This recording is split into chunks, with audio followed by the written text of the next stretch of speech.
Perfect Talk is what it do. It's your guy DJ Playboy. You know we holding it down on another episode, man. Hit that like button, hit that subscribe button. On this episode, we got to talk about your girl Jada Pinkett Smith dropping a tell-all memoir. Who she throwing underneath the bus? You know who. Also, we got to talk about your man DJ Envy responding to allegations of being part of a real estate Ponzi scheme. And also, we got to talk about Mia Khalifa losing her Playboy and podcast deal because of comments that she made over the conflict overseas. That and much, much more. Perfect Talk, baby. Perfect Talk is what it do. It's your guy DJ Playboy back in the building with y'all for another episode of the Perfect Talk podcast. Back with y'all. Happy to be here. Blessed to be here, man. Life is good. Let's get right into it. Click a spotlight story. You know how we start every show off, man. I got some things to talk about, man. Shout out to the BET Awards this past week. It was going down, man. You know what I mean? A great show. I'm very happy. I'm very pleased with what I saw. But I do got some gripes. I do got a couple things that I got to say. WTF. You know what I mean? Let's get right into it, man. First one was Kendrick Lamar. You know what I mean? Kendrick Lamar cleaned up at the BET Awards as he, rightfully should have. Had about 4 awards throughout the broadcast. But one of them stuck out to me. Then it was the Hip Hop Artist of the Year award that Kendrick won. Kendrick was up against 21 Savage, Burna Boy, Cardi B, Drake, Glorilla, and J. Cole. And not to mention Lil Uzi Vert as well. Kendrick won. And to me, I get, wanting to give people their flowers and wanting to make sure that, people are honored. But to give Kendrick Hip Hop Artist of the Year feels like that was a lazy award. You know what I mean? Like, I get it. Kendrick did drop a dope album and it was impactful, to some people, depending on how you look at it. He had a great tour that followed that and did his thing. But Hip Hop Artist of the Year, when he's going up against 21 Savage, who released the album, Drake, who released the album, they both did it together. Burna Boy, Glorilla, who everybody is quoting and rapping Glorilla's songs. J. Cole, who didn't drop an album, but is featured on everything and is killing every single feature that he's on. And Lil Uzi Vert, who questionably had, the number 1 song of the year with I Just Wanna Rock. So I don't know, I feel like if you want us to take award shows seriously, especially in our community, really put some thought into the award, you know what I mean?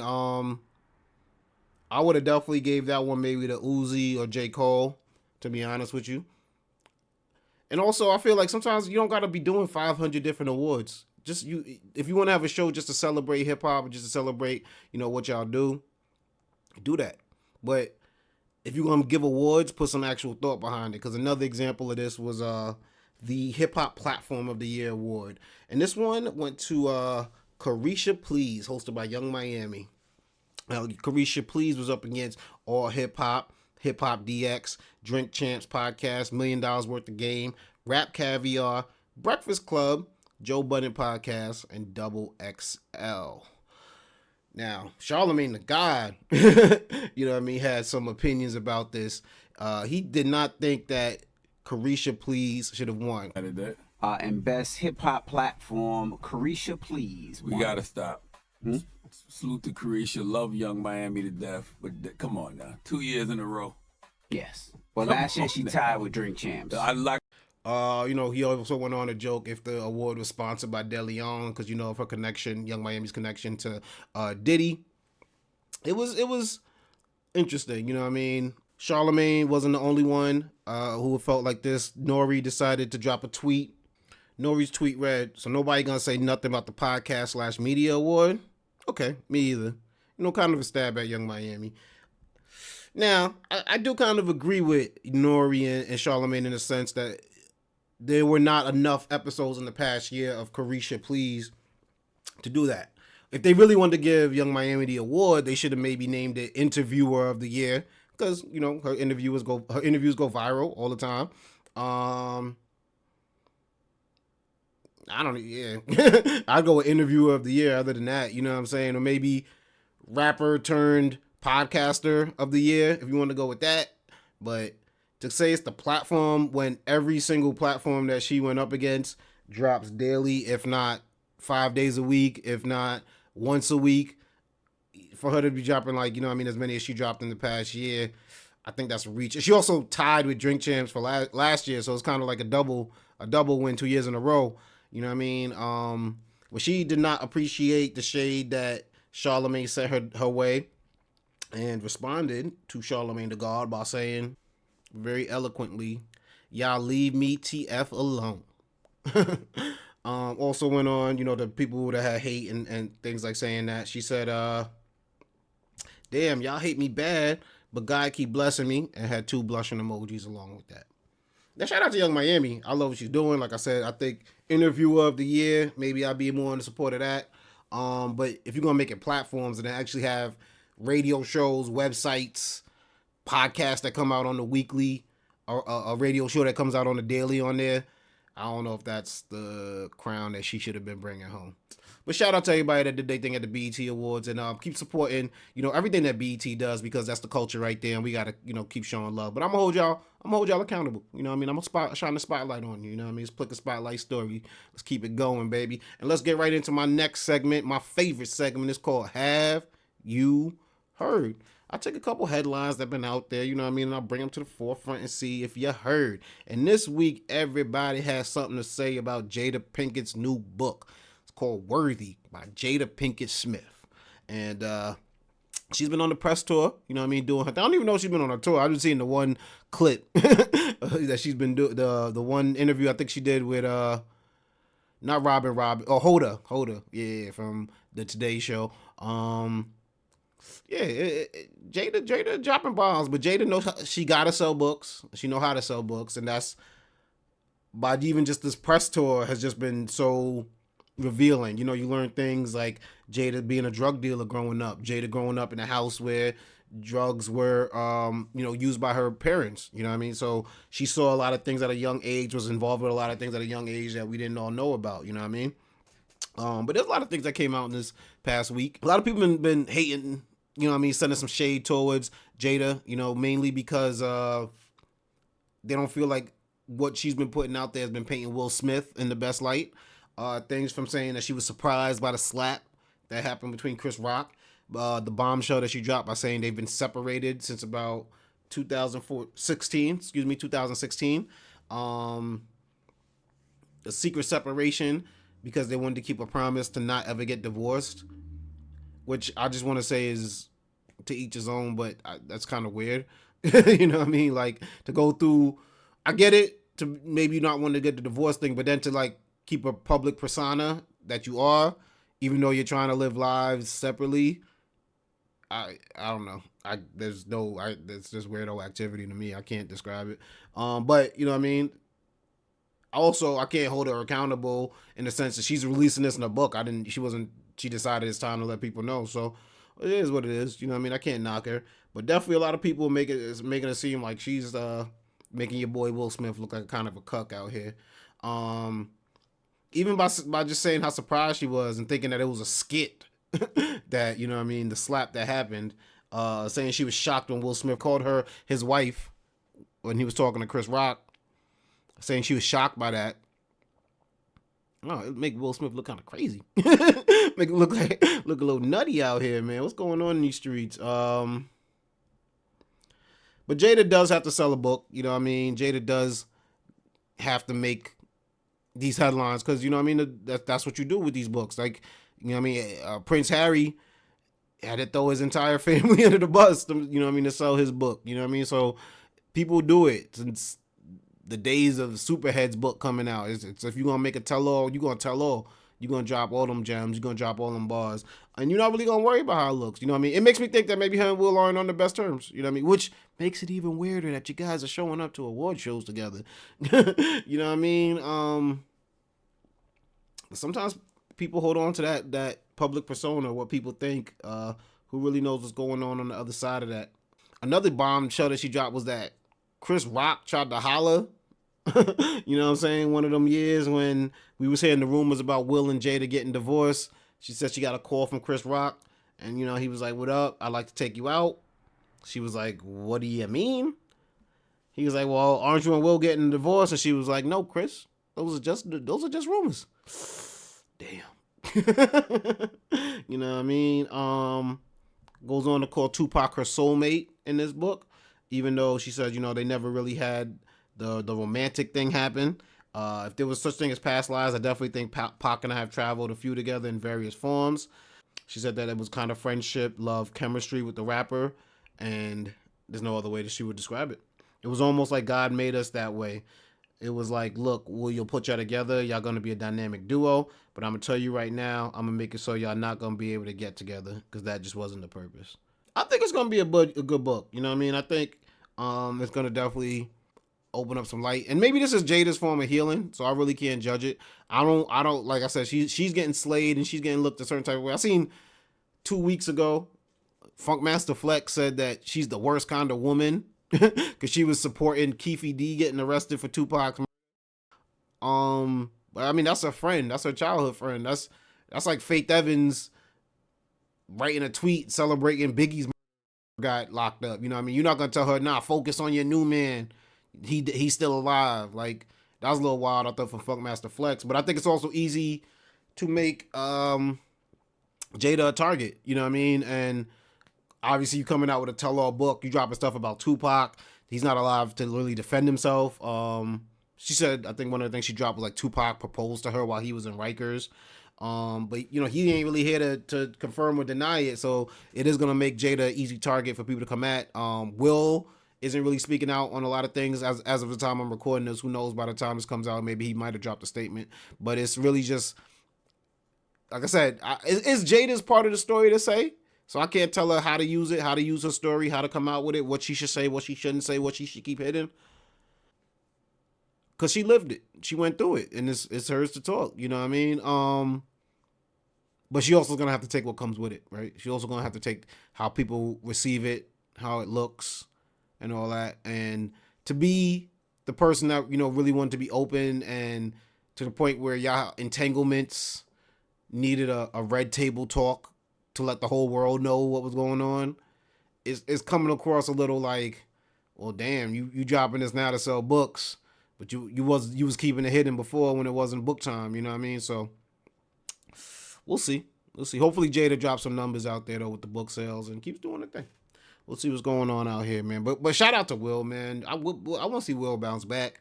I want to see Will find him like a young tenderoni out there and just go off into the sunset the right way. End this story the right way. You start off as the Fresh Prince.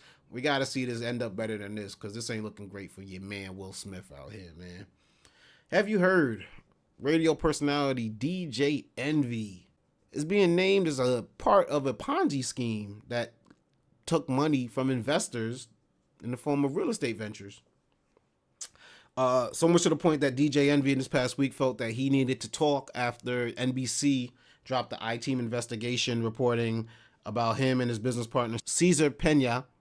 Now, I'm familiar with Cesar Pena because Envy was bigging him up all the time, bringing him up as a guest on the show. They were doing seminars together, I believe, for real estate. But it looks like Cesar might have been doing some backhanded activities, taking people's money, not coming back on their investments, disappearing on people. And obviously, if you're the face, right, if you're the celebrity, if you're the reason that Caesar got this platform, a lot of people are going to look at you like, what's good with Envy?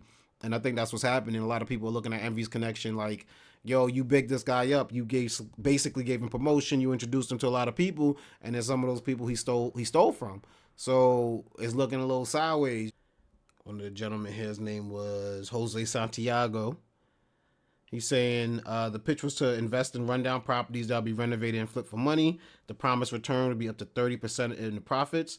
In some cases, Caesar didn't even own the properties, including one that Santiago. He took $200,000 of equity from their Florida home to finance the project in. Santiago was told profits would come within 4 months, but never saw a dime. Right now, he's paying interest right now every month, and he has nothing. Nigel Chamberlain claims he was conned by Caesar as well. He invested $235,000 into the same Patterson property, along with homes in Hawthorne and Maplewood that each required $300,000. And come to find, according to Chamberlain, there were other people that were investing in those same properties, and it was a scam. It was a lie. A lot of people, it looks like they were taken advantage of, and they've been out, from thousands to hundreds of thousands to some people millions of dollars. And Envy even said that he was out of money. You know, he's been taken advantage of by Caesar. But he definitely did want to come on the radio, you know what I'm saying, and drop what he said. So even saying that his attorneys told him not to speak out about it. Charlemagne even told him not to speak out about it. But, you know, he said he felt like this right here. Seminars and brought industry professionals to all these seminars, whether it was real estate agents from different markets, contractors, conventional lenders, hard money lenders. I even brought auction.com to actually show people how to purchase houses online. That's what I wanted to do for my people. Now, Caesar, if he took money, I wasn't privy to it, nor did I even know. But I do understand how people feel if they did give him money, because I gave him a lot of money. Jesus. That I didn't see a dollar of return. Now, you know what I'm saying? I'm full disclosure, I'm a fan of the Breakfast Club. I watch, you know what I mean, a lot of the stuff they put out. I listen to a lot of their episodes. In there, you know, he says that him and Caesar did seminars. He says the reason he wanted to do those seminars would really help the community learn about something we didn't know. And I kind of do think that Envy was being genuine. You know what I mean? I think he really did want to help out. He's made money doing something. I think he really wanted to do it, and he might have just got caught up with the wrong people. But the problem with it is, like, when you're on a platform that big and you're pulling in so many people and your name holds that much weight, it's like, how much of this got to be put on Envy? You know what I mean? And I guess even iHeart, right, is I've heard that, you know, lawsuits might be coming their way because it's just the platform allowing this to go on.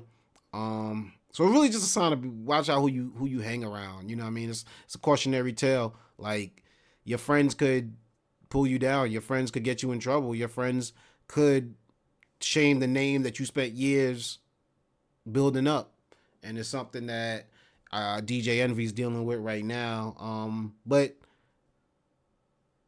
justice will prevail, you know what I mean? And if he can prove that he wasn't involved, that he was part of the victims instead of being one of the conspirators, you know, I think he'll be all right. But it is hard, and I see why Envy felt the need to speak out, because it is hard to be losing in the court of public opinion, especially when you believe that your intentions were in the right place. So we're going to let this one play out, and I definitely will keep y'all informed, you know what I mean? I've been hearing about this for months, that's been going on, people talking out about Caesar, and definitely connecting Envy with it, and I really didn't even want to speak about it, but the fact that, you know, it hit NBC, and that Envy actually spoke about it, made me feel a little bit more comfortable bringing it to this platform, because I don't want to bring y'all nothing without the facts, you know what I'm saying? And I want to make sure that, you know, we got all the facts and everything spoken about. But yeah, you can look it up yourself. I mean, there's a couple of people that said that they've been taken advantage of. Caesar is not speaking. You know what I mean? I did see on the news this week his wife had said something. I'm not sure why, but you know what I mean? Caesar's definitely staying quiet at the advice of his lawyers. So, you know what I'm saying? Hopefully everything works out for Envy. It is sad, though, man, because I did not, you know, get involved with anything that they were doing, but it was definitely made me feel a sense of pride that, yo, someone like Envy learned the game and was bringing it back to everybody out there that needed to get to hear it. And, you know what I mean? So to see that, and even knowing that, like, I think Caesar's an ex-con, you know what I'm saying, and hearing his story, and, you know, I believe he wrote a book, he lost mad weight, so to see, like, somebody come from that and be like, all right, man, they turn their life around, to see that they still doing the same old bullshit and taking advantage of the community when you thought that they was actually helping people out, that hurts my heart, and I think if Envy's heart was in the right place, he feels the same way, so we'll see how justice plays out on that one, man. Have you heard? You know this ain't a podcast unless we talking about Taylor Swift and Travis Kelce, right? A shout out to, you know, Tay-Tay. She been staying consistent, showing up to them games, though. I'll give her that. I thought it was a one and done. People were saying she just showed up to the Jets game, so when you Google search her name, it won't come up under the how much she's using her private jet. It'll come up, you know, Taylor Swift at a New York Jets game. But she seems really consistent. But something that came out was that the NFL decided to give Taylor Swift a couple of movie commercials. You know, she got that new movie coming out about the Eras Tour. She, you know what I'm saying, she making billions of dollars out here, and she dropping a movie to commemorate the entire thing, about to make another Billy probably off of that, you know what I mean? The NFL asked NBC, ESPN, Fox, and CBS to show promos for her upcoming movie, Taylor Swift, the Eras Tour, for free. Yeah. Even though Taylor did pay, you know what I'm saying, NBC to play the commercial during Sunday Night Football, they threw her a couple extra spots for the low. You know what I'm saying? For the free 99. I don't get it. You know what I mean? The NFL ain't never do that before. But then again, Taylor Swift is on another level that no one's ever been before. You know what I mean? So, is it dick riding? Absolutely. Is it weird? Yeah, because I'm sure NFL advertising isn't free. Is it cheap? But it's Taylor Swift. You know what I mean? You gotta let Tay-Tay live. You know what I'm saying? And they would rather be in the Tay-Tay business. They'd rather be in the T Swift business than be on the outside of it. And so it looks like ESPN and NBC agreed to, air those commercials. Fox and CBS was like, nah, we ain't giving away no free commercials. ESPN played the free Swift promos during Sunday Night Countdown and Monday Night Football. NBC played the ad on Football Night in America and before the Jets-Chief game in which Swift attended. And then another commercial, like I said, that Taylor did pay for, played during that same game. So they was doing it big. They was doing it big. The NFL has declined to comment on this, when the New York Post asked them what was going on there. It's just going to be interesting to see. You know what I mean? It's going to be something to really see how this goes, because I feel like if Taylor shows up to the Super Bowl, you know what I mean, is she the biggest musical act there? You know what I mean? Is Usher going to get outshined? You know what I mean? You would like to see it, but they are definitely in the Taylor Swift business, you know what I mean, to the point, like I said on a previous episode, Travis Kelce said they was overdoing it a little bit, you know what I mean? They was showing her in the box a little bit too much. It was getting weird. I noticed they calmed down a little bit, because I think the Chiefs game was this past Thursday, and they did show her, but it wasn't OD, you know what I mean? It was, they definitely been calming it down a little bit, because I guess maybe they seen the backlash on Twitter or X, or, you know what I mean, everything that's out there, so they know what it is. But since we talking money, man, let's keep talking money, man. Let's talk about my man Aaron Rodgers. It came out that when he's on shout out to the GOAT Pat McAfee. When he's on the Pat McAfee show, you know what I mean? Since before they even blew up, you know what I mean, Pat McAfee was showing them love financially. But now this on ESPN, they're saying that he might have made 7 figures for his appearance throughout the year on Pat McAfee show. You know what I'm saying? Over $1 million. To be coming in weekly and doing, just a segment. Which shout out to just everybody. Shout out to Aaron Rodgers' worth, you know what I'm saying, $1 million a year just to come in and talk for a few minutes. Shout out to Pat McAfee showing that type of love, because he got the bag and he's spreading the love all around, you know what I mean? And he was saying that Aaron Rodgers being on his podcast helped the podcast blow up so much that he's like, he worth much more than that, you know what I'm saying? We'd have been through much more than that. Like, he felt like the reporter who put this out was trying to be funny and trying to make it seem like it was some corny, you know what I'm saying, stuff, but he's like, I did this to show love to Aaron Rodgers, you know what I mean? I did this to show him everything. He called Andrew Marchand a rat. He said he tried to paint this in a way that makes me look like a bad person. Basically saying that every single Tuesday when Aaron Rodgers would come on there, became known as Aaron Rodgers Tuesday, and it became about 500,000 people watching live. It became the biggest show on earth. So, it started, he gave Aaron Rodgers like a $500,000 check as a bonus one year, and as the money went up, he increased a little money. So he's up to $1 million. So shout out to Aaron Rodgers, $1 million a year plus. You know what I'm saying, for being on the Pat McAfee show. And Pat McAfee said it's over $1 million. You know what I mean? He's like, he's definitely getting over $1 million. So I believe the quote was, Aaron has made over $1 million with us, for sure. That's love, though. I like that. You know what I'm saying? They help you, your homie help you out, your homie come on your show, your homie give some time using his platform to come to your platform, show that love right back. You know what I mean? Have you heard Mia Khalifa has lost her podcast and Playboy deal because of comments that she made about the Israel-Hamas war? Mia Khalifa, tweeted some things about the conflict going on over there in the Middle East. Now this is something that a lot of people have jumped on and, have gotten slayed. I've seen Kylie Jenner jump on some comments and take her comments down. LeBron James recently dropped a comment about it, and I've seen, the comments on that tweet just go crazy. It's a weird thing, you know what I mean? Because people will get mad at you if you say something about one side. People will get upset if you say something about the other side. People will be upset at you if you say nothing.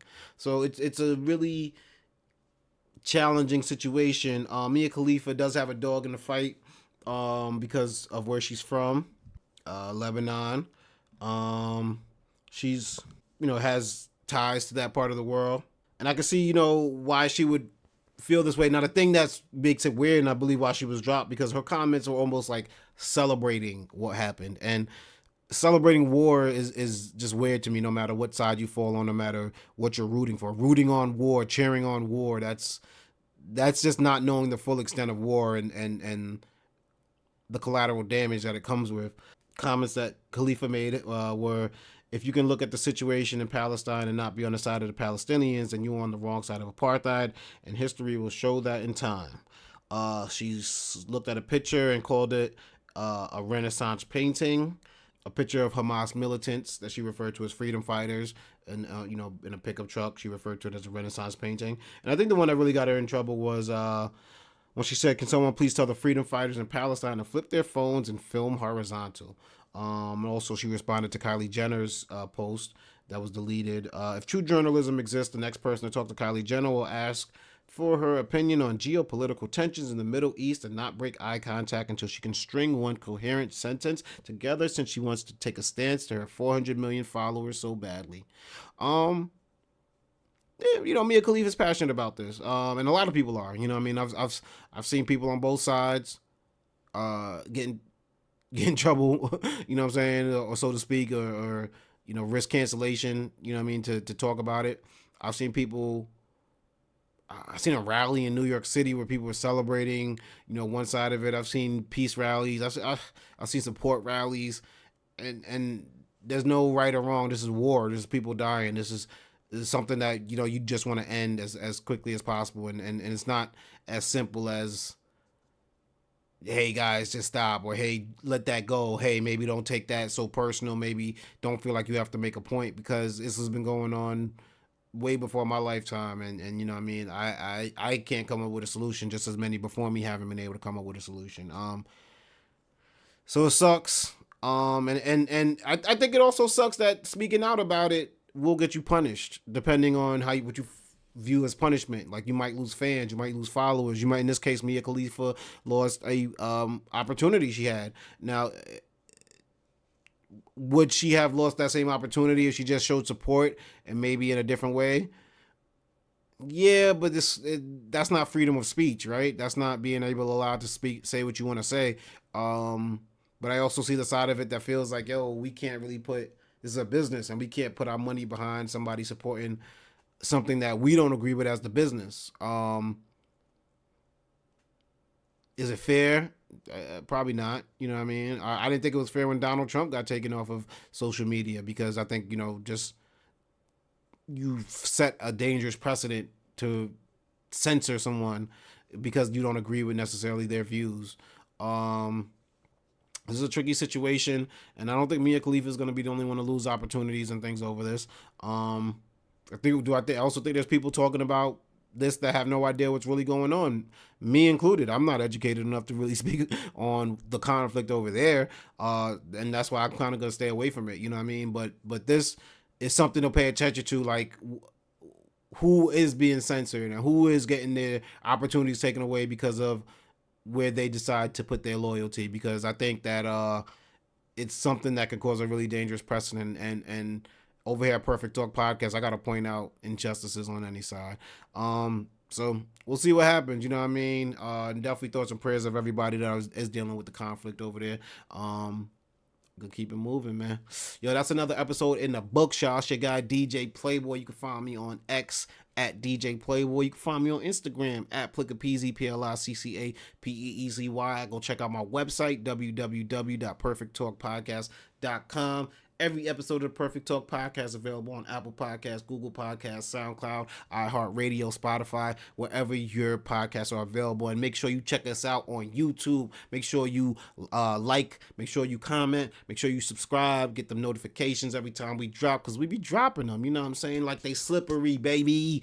We up out of here, but spread love. It's the Brooklyn way. It's your man, DJ Playboy. We just gonna keep doing the damn thing. Peace.